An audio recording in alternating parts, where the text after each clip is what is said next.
Just so you know, you clicked on this video yourself. The protagonist of the movie is Ben, a baby-faced 25-year-old guy who is always kind and gentle to others. One would assume that he is the ideal friend, but things are the exact opposite. Ben is not exactly a serial killer, but he has the ability to freeze time and do whatever he wants. Of course, he uses this to strip women and perform his favorite activity, painting. Whether it be on the road, the supermarket, or even at the movies, Ben freezes hot girls and makes their nude portraits. It wasn't always like this though. Ben was a normal guy just like all of us. He had a caring girlfriend and a promising future, and he just dreamed about painting naked women. Following this, the movie flashes back to 5 weeks earlier, where it all went wrong. Ben is seen having an argument with his girlfriend Susie, who calls him a loser. Having had enough, he breaks up with her, and this enrages Susie even more. She starts throwing objects at him, and at this moment, everything turns into slow motion for Ben. In the aftermath of the breakup, Susie quickly moves on and finds solace with another guy. Ben notices them together in the college cafeteria and becomes distraught. Hence, to distract himself, he joins art classes. Since Ben has been interested in making portraits ever since he was a child, he effortlessly makes beautiful paintings, which surprises even the teacher. Ben specializes in making ultra-realistic human portraits. They say that Ben is the best at painting dong in all the land. However, at night, things become extremely tough for him. Ben cannot seem to get over his breakup, as every time he closes his eyes, he sees Susie. Days pass, and he eventually becomes an insomniac. Now Ben cannot fall asleep for even an hour. The memories of his ex-girlfriend are slowly turning him into a depressed maniac. Overwhelmed by regret and suffering, Ben finally gives Susie a call and pleads with her to come back. He also apologizes for turning their relationship into a mess, promising to never do it again. But despite Ben stooping so low for her, Susie refuses his request and hangs up the call. This sends Ben spiraling into an even deeper abyss of despair. If only he could just freeze time and look at boobs. Over the course of the next few days, he tries his best to pass the time. Ben reads books, watches movies, and even goes on solo trips to other cities. However, when night falls, the insomnia kicks in, making it harder for him to concentrate on anything else. So he starts going on random tours in the dark as well. One night, he heads to a local supermarket, where he notices a job vacancy announcement for a night shift guy. Ben thinks that this is the perfect opportunity to pass the time and earn some money, so he immediately applies for the job. The following day, he scores an interview with the manager, Jenkins, and eventually lands the job. Ben is finally happy after a long time, and he has a gut feeling that his life is about to change. As Ben becomes accustomed to his new job, he notes how each of his coworkers handles the art of passing the time differently. The cashier, Sharon Pont, has the most unique style. She makes sure to always hide the clock with various objects. She believes that the time will pass slowly if she looks at it. Then there's a mischievous guy called Barry Brickman who is never serious at work. Along with his equally cunning friend, Matt Stevens, he plays different pranks on the female customers, like slipping an adult toy in their bags. Nothing passes the time like going to jail. Some of the customers are perplexed when they find it. However, some of them decide to keep it. The only guy who doesn't seem to care about the time is their boss, Jenkins. He can go on and on about how successful and rich he is. Normally, one would run away with money or do some explicit stuff, but Ben just wants to hone his artistic skills. Since he is in awe of the female body, he picks random customers, gently disrobes them, and begins drawing their portraits. Ben has no lubricious feelings towards them. He just wants to make sure his passion for art never dies. Sure, Ben. Once he is done, he dresses them back up and cracks his fingers, causing time to start flowing once again. This has become Ben's life. Now, it is not something that he can be proud of, but at least he is not that depressed or crazy anymore. Slowly but steadily, he has started diverting himself from Susie. At home, Ben often hangs out with his best friend, Sean. The two have been together ever since they were kids. Sean is the exact opposite of Ben, as all he wants is to get into a girl's pants, whereas Ben just straight up does it against their will. It is revealed that he has been to every strip club in the city. One night during his night shift, Ben encounters the cashier Sharon in the locker room. He appears to have a crush on her, but he can't bring himself together to express it. But as they talk, the friendly cashier takes a bite out of his sandwich, shocking him. A small piece of pickle sticks to Sharon's cheek, and she awkwardly tries to wipe it off, but to no avail. Seeing her struggle, Ben steps in and wipes it off for her, creating a very cheesy moment between the two. After a while, Sharon decides to leave and heads towards the door. Ben wants to freeze the moment and live in it for a week, but by the time he comes to his senses, Sharon is already gone. After a while, as he is going about his work, Matt suddenly pops up from one of the stalls and reveals that he is going to the movies with Sharon. This devastates Ben, and he wonders why he is so unlucky. He then recalls his school days where he fell in love for the first time.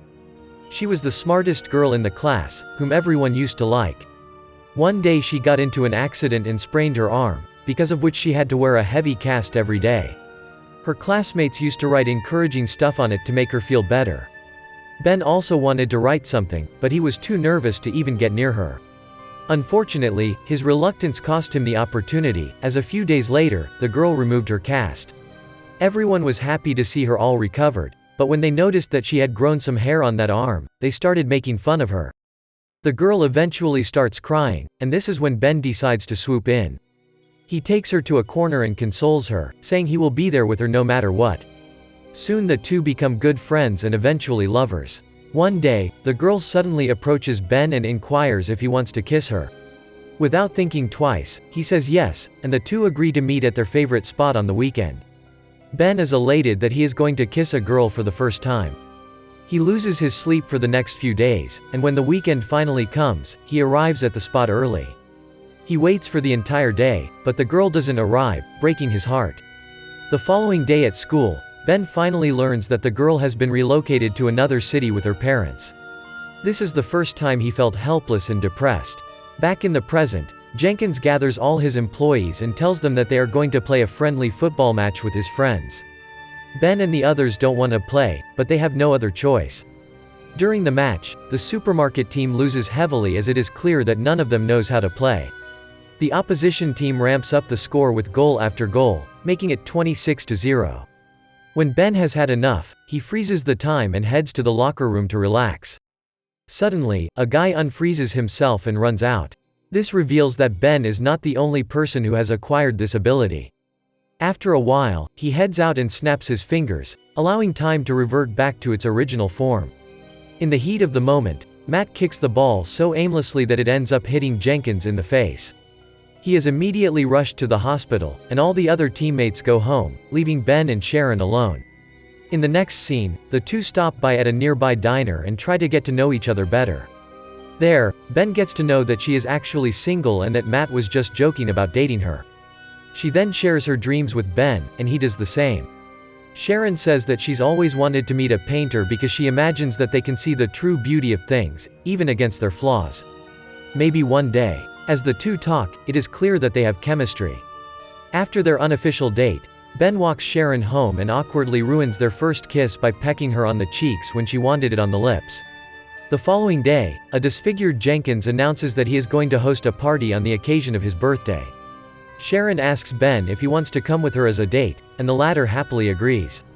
Later, Jenkins calls the boys to his office and gives them separate tasks for his birthday preparations. Ben is assigned to hire a stripper for the party. Although he has never talked to one in his life, he knows just the person who can help him. Later, he asks his best buddy Sean for help, promising to take him to the party if they can get the job done. The two then head to a local club, where Sean uses his experience and hires a girl for the party. The next morning, Ben gets a call from an anonymous man who claims to be an art aficionado. He has an art gallery in the city and wants to have some of Ben's work in it. This delights the latter, as for the first time in his life, someone has appreciated his art. But unbeknownst to him, it turns out to be a prank call from Barry and Matt. That night, Ben gets dressed up for the party and heads to pick Sharon up. As soon as she opens the door, he happily tells her that a popular organization wants to display his artwork. Sharon wholeheartedly congratulates him, and soon the two head to the party. When they arrive, the party is already underway. Sean is being rejected by a girl, Matt and Barry are dancing like sociopaths, and Jenkins is on the DJ. Just then, Barry notices his ex-girlfriend Susie among the attendees. It turns out she is Jenkins's brother's girlfriend. Soon, the stripper arrives and heats up the party. In particular, Sean forms an instant connection with her. Meanwhile, Ben heads to the bathroom, where he comes across Susie. Wasting no time, she expresses that she wants them to reconcile and become a couple again. Ben, of course, doesn't want it because he has already met the love of his life, but the crazy girl keeps on insisting. Out of the blue, she even kisses him forcefully. Ben immediately pushes her back, but when he turns around, he realizes that Sharon witnessed the whole incident. Ben tries to explain that it's not what it looks like, but the innocent cashier leaves without hearing a word. After a while, Ben goes straight to Sharon's apartment and tries to explain everything to her, but she is too blinded by her anger. When she starts hurling obscenities, Ben gets upset and leaves. Due to the breakup, he once again spirals into his world of depression and insomnia. The only thing he looks forward to is his appointment with the supposed art gallery company that had called him. In the next scene, the day finally arrives and Ben goes there with some of his best artwork. As expected, the gallery owner denies making an appointment with him, making Ben realize that he has been pranked. But just as he is about to leave, the owner notices some of his sketches of Sharon and asks to have a look. Unsurprisingly, he likes them, and Ben is offered a night to display his work in the gallery. A few days later, Sharon receives an official invitation to Ben's art display. Although she is angry with him, she still decides to visit the gallery. When Sharon arrives there, she is taken aback to see that the artwork is about her. It turns out that Ben stopped making portraits of other women and devoted all of his time to Sharon, the love of his life. He could not bring himself to stare at any other woman but her. However, Sharon wonders how he knows exactly what her nipples are shaped like. When Sharon arrives, she is taken aback to see that the artwork there is about her. It turns out that Ben has stopped making portraits of other women and has used all of his time on Sharon. She was the love of his life, and he could not stare at any other woman other than her. Meanwhile, Sharon and Ben finally meet. The latter tries to explain what happened on the party night, but Sharon says that he doesn't have to. She has now realized how much he loves her just by looking at his paintings. With this, the two become closer and share a romantic kiss right in the middle of the art gallery room. In the final scene, Ben uses his powers and freezes everything. However, this time, even Sharon can move in the frozen world. The two then go out into the snow, where millions of snowflakes are stopped in the air. At last, the lovebirds kiss and make their way to Ben's house to do some midnight yoga, if you know what I mean.